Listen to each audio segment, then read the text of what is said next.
This is the disclaimer for Wildlife Control Consultant and Pest Geek Podcast for the Living the Wildlife podcast. Always follow national, state, provincial, and local laws when using pesticides and or other control methods to manage pests. Wildlife Control Consultant, LLC, Pest Geek Podcast, Living the Wildlife Podcast, Stephen M. Vantassel, or their or his affiliates are not responsible for followers' use of the information provided here. Hi everyone, Stephen Vantassel here, Wildlife Control Consultant, bringing another episode of Living the Wildlife as part of the Pest Geek Podcast family. Hope you've had a great week. Again, we're coming up, I'm recording here the weekend of July 4th, and so I hope your July 4th is special as we commemorate the birth of the United States. And for those of you outside the U.S. that listen to the podcast, it's just something we do. Every country sort of celebrates their anniversary, and this is the U.S. It's usually cookouts and hot dogs and parades and, of course, fireworks. And we'll be lighting it up here in Montana because we still allow fireworks. And some of the people that shoot fireworks here are impressive. They even put the professionals that have a run for their money. It's amazing how much money is shot off in fireworks here on the July 4th weekend. I had a pretty good week. I was involved with a project on feral hog, planning for an invasion here in Montana. Of course, we don't have feral hog population in Montana yet, but we do have them around the state, particularly in the northern border area from Canada. And I believe, of course, they always could come in from another state from back of a pickup. You know, the rule of thumb is how fast can feral hogs spread? And so, well, the answer is at 70 miles an hour in the back of a pickup. So it can certainly happen from the lower 48 as well. But anyways, it was good to see government working through the issues and challenges of dealing with feral hog invasion of our state and how they're going to respond to be sure that they eradicate them. There's so many jurisdictional issues. Property rights are very big here in Montana, so it was really neat to see them try to work through those problems and challenges in a scenario-based decision-making system. And it was something to behold, and I only had a little bit to contribute, not a whole heck of a lot, but I was certainly there to learn and observe. And yeah, it's complicated, but we got some plans, they've gotten tightened up some more, and we're certainly better prepared now. And again, it's nice to see the government prepare for something before it happens. Typically in government, we're always reactionary, but this is where they were looking at things in advance, and it was good to see that, because feral hogs would be devastating to the economy and to the natural environment we have here in Montana. We certainly don't want to see that happen. All right, well, here's my website if you're looking for some publications to expand your training and learning. I do hope you'll check that out. Also hope that you'll take a few moments, if you would, to subscribe to the channel. I publish about once a week, and so I focus, of course, on vertebrate control. Give us a 5-star rating if you could, and also join us, of course, on Facebook. And if you need to reach me, you can reach out to me at wildlifecontrolconsultant@gmail.com, wildlifecontrolconsultant@gmail.com, and you can tell me what you think about what's going on in your neck of the woods, and perhaps ideas for future shows, or maybe you want to be interviewed, or you have a new product, or you just want to tell me how off base I am. I'll certainly take that as well. This week, I wanted to talk a little about the role that you can play in lobbying the government for your particular interest. Those of you that have been listening to the podcast know that I have been a little critical of associations with wildlife control because of their overemphasis on training. Now, training is absolutely essential and it's important, but it's all about balance. You know, for example, if you have a situation where, if everything you focus on in your business is, let's say, gathering new customers, and that's where all of your energy is going, and you're not paying enough attention to how you keep your customers, well, obviously your business is unbalanced. Well, this is what I'm claiming many associations have, and that is a failure to balance their emphasis, and they put energy on training, and that's important. Why? And that's often valuable because that puts money in your pocket and prevents you from making big mistakes. What's missing is the element of the role of government. When you're dealing with business risk, there's a lot of risks that you face as a business owner. You have personal risk. That is, what happens if you fall off a ladder? Are you going to be able to continue your income? That's a personal injury risk. You also have the risk of perhaps a disease comes through and wipes out a significant portion of the animals that you control. That certainly happened to me when I was on the East Coast. Raccoon rabies came through and it wiped out a third of my business, because that's what raccoons were, and it hurt. So I was able to keep things going, but it certainly had a significant financial impact. That's something that's outside of your control. You have a regulatory risk, and that is there can be changes that occur in the industry and with the state that eliminate the way that you were making your money. For instance, I used to be able to control moles with body gripping traps, but then the Ban Cruel Traps campaign, this is a ballot initiative that was voted on by the citizens of Massachusetts. It banned my equipment, so I was no longer able to make money on moles. So think about that 1-2 punch, right? So we had rabies hit, and then equipment was eliminated in terms of my ability to use it. Those are two major blows. And so this is why organizations and businesses need to be lobbying their government, because if you're not telling the government what you think, they're going to hear it from somebody else. And it may not be someone who likes what you do for a living. So you need to be sure that your voice is heard in government. Unfortunately, many wildlife associations do not sufficiently lobby the government appropriately. And this is certainly the case for wildlife control associations, not wildlife associations, I should say wildlife control associations. So, and how would the organizations do this? A lot of you are not familiar with lobbying government. I've already talked about ways that you can reach out to your enforcement officers and with your state agency. This is what we're looking at the federal level. And I got this particular email because I'm on their email list. Nothing secret about this. You can sign up for announcements and reports from pretty much any agency within the U.S. government. I don't know if the CIA does one, but nevertheless, many of the government agencies, you are able to sign up for their announcements, and you will get anything that requires public comment. They'll have different publication announcements, different initiatives that they're involved in, and you'll get notified with all that. So be careful what you choose, because your inbox can be inundated in a severe way. But this particular posting I wanted to talk about, this is from the Animal Plant Health Inspection Service. This is a division within the U.S. Department of Agriculture.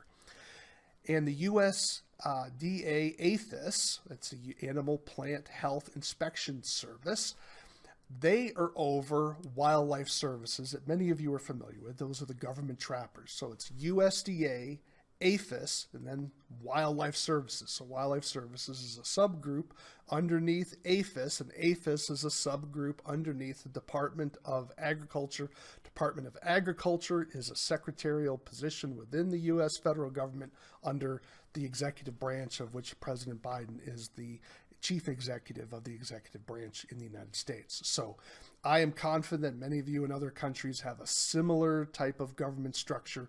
So it looks like a major pyramid, and as you go farther up, there are fewer and fewer people.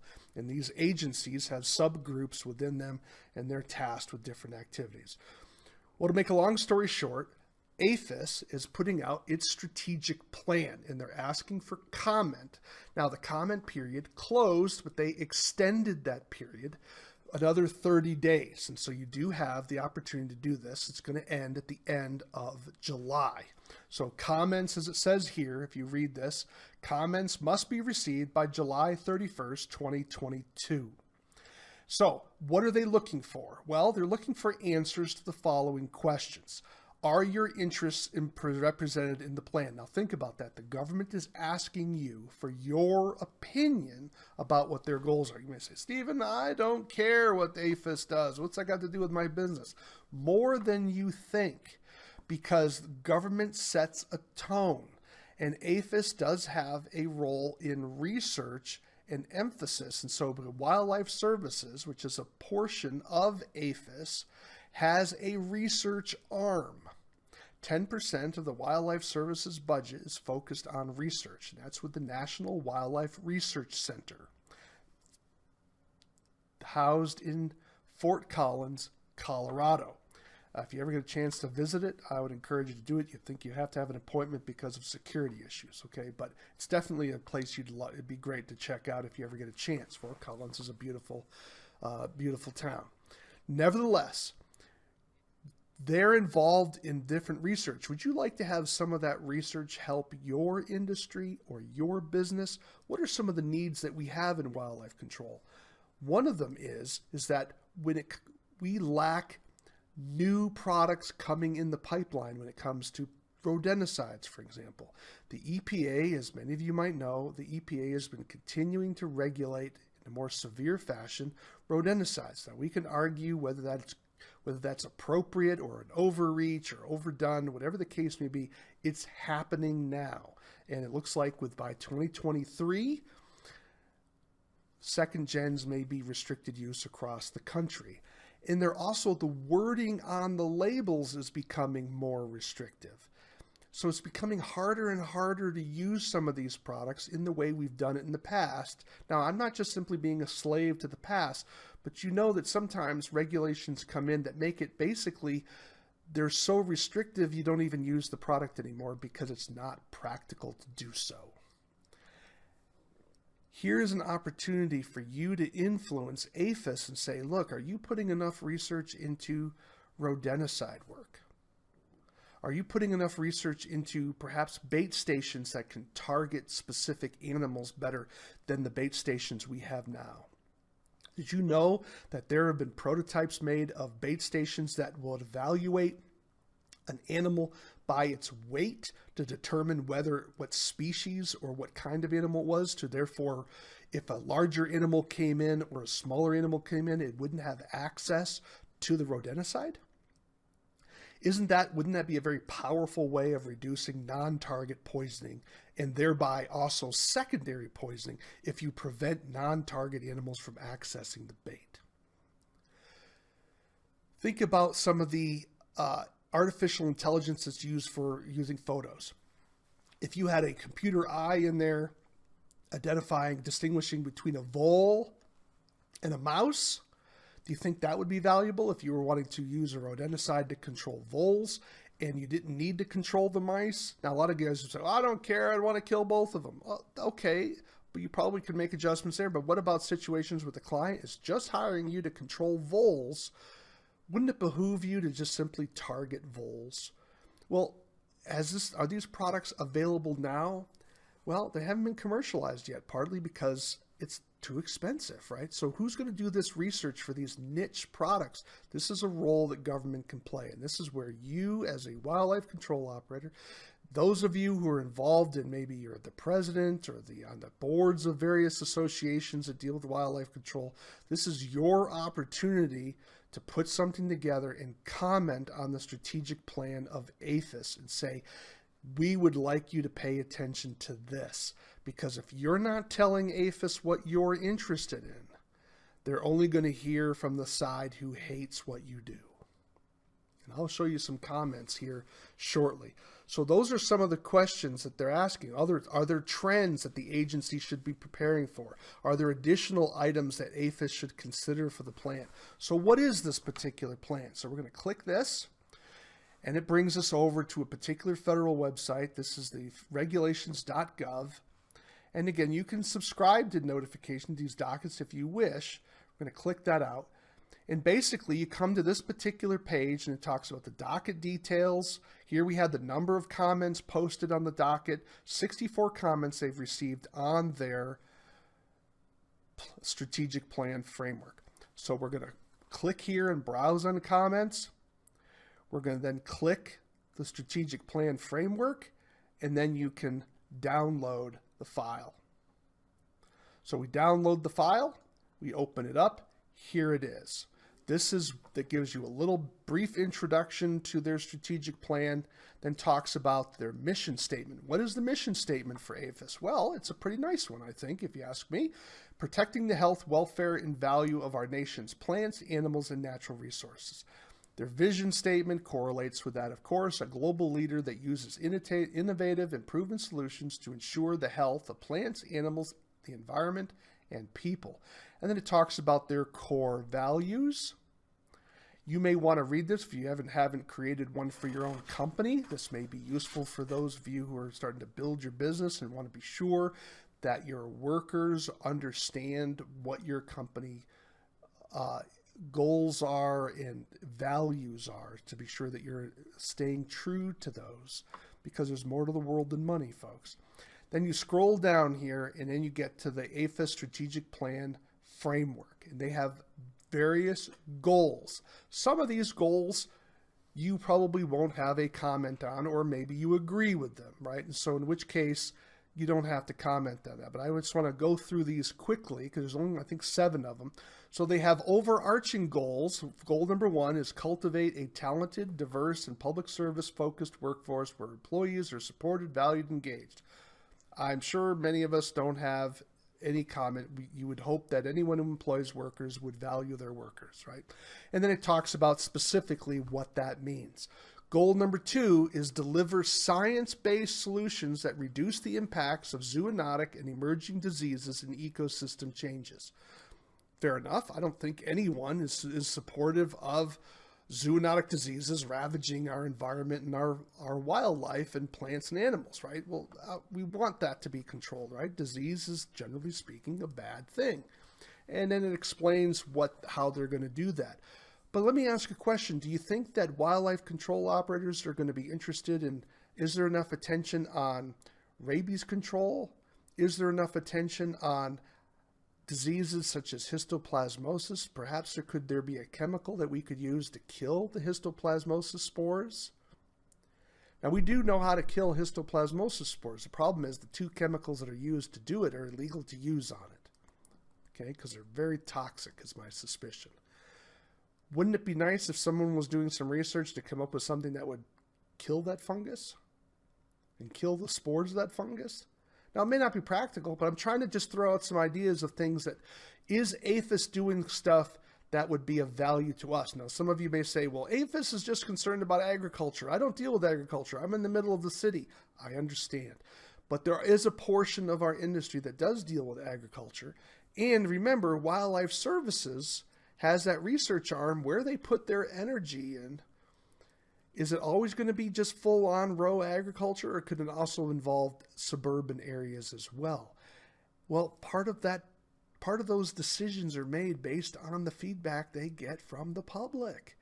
You as wildlife control operators are part of that public. Your state association, your national association, your regional association, whatever it is, you can comment on this and be part of directing their attention. Say, hey, look at us. We have concerns too as wildlife control professionals. We have needs too. We have needs for better tools, better equipment, more research in our particular area. Here's some ideas of what we could use.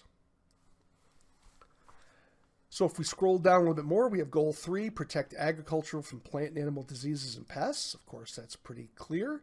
How about maintain and expand safe trade of agricultural products? I doubt that's going to be a major issue for wildlife control operators.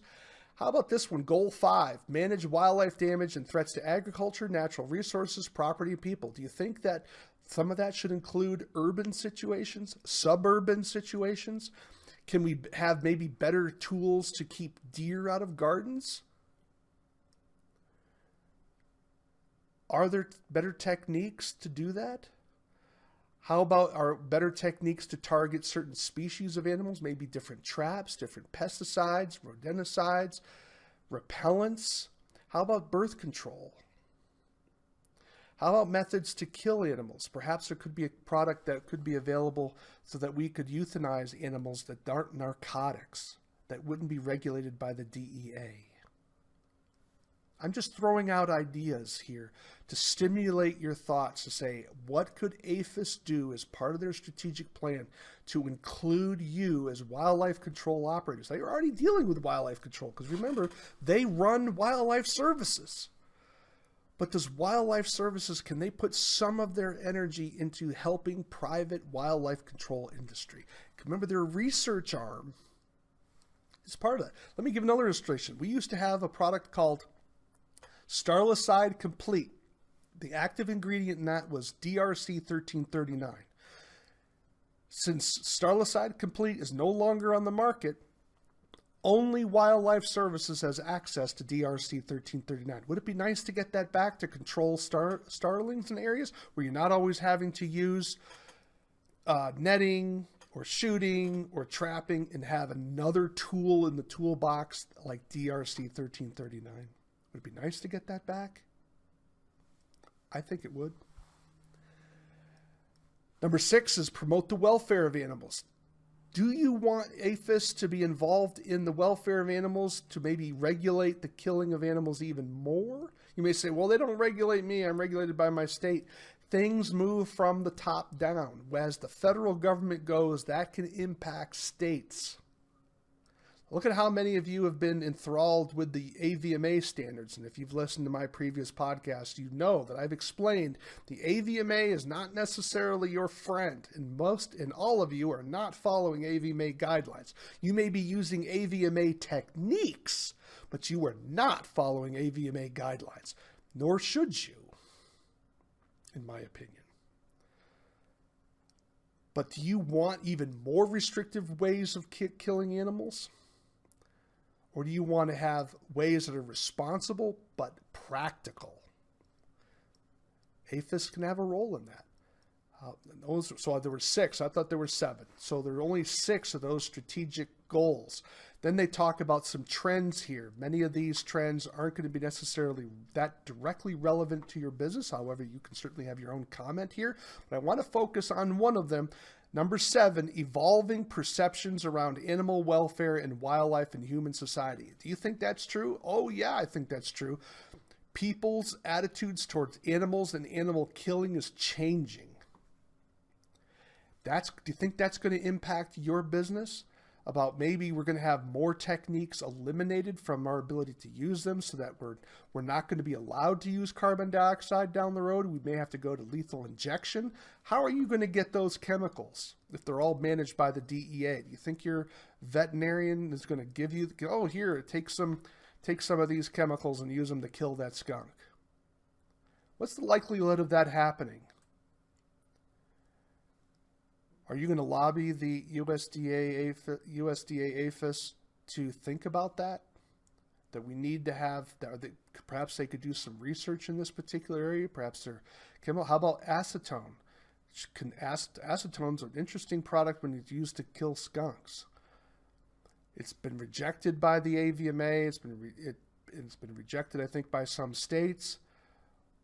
But on what basis? What's the science behind that? Other than mere opinion. They don't like it, right? Has there been research on it? Not that I'm aware of. So how do you comment on this particular item? Well, what you would do is you would go to back to our beginning here, our docket. You go to Browse Documents, and then you would see the comment section, and you would comment. But before you comment, I'm going to encourage you to review other people's comments. And I just want to point out one of them, trying to think of one of them I saw here. Comment from Well Farm Veterinary Consultants. Here's one. Provide opportunities for private practice veterinarians to become more involved with the food supply. Well, that's convenient. They want to be more involved with the food supply, so does it help their business? Do you think you could do the same thing? Provide more opportunities for wildlife control operators to work with wildlife services. How hard would it be to write that? Notice it impedes the ability for them to advocate for the animals. people are trying to speak up for animals here. Who's speaking up for you? Who's speaking up for your clients? If you don't do it, who is? Because there's a whole lobby industry out there that just want to make money off of allegedly representing animals. Let's go to some other comments. Let's try this one from Vacunex. Protect agriculture from plant should include non-chemical pesticide means of managing plant animal diseases and pests established in the country. Alternative methods of pest control that reduces the use of pesticides would also contribute to achieving Goal 5. Do you think they have a little bias against pesticides? Or is there argument here that we need to be sure that we're keeping pesticide use as minimal as possible? That's what they're claiming. Here's a comment from the Animal Welfare Institute. They're asking for more time, which ultimately they got. Here's a concerned citizen.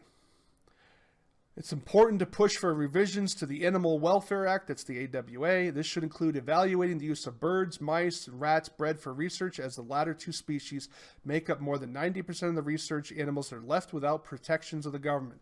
This is just another closeted case of either a radical animal welfarist or an animal rights person.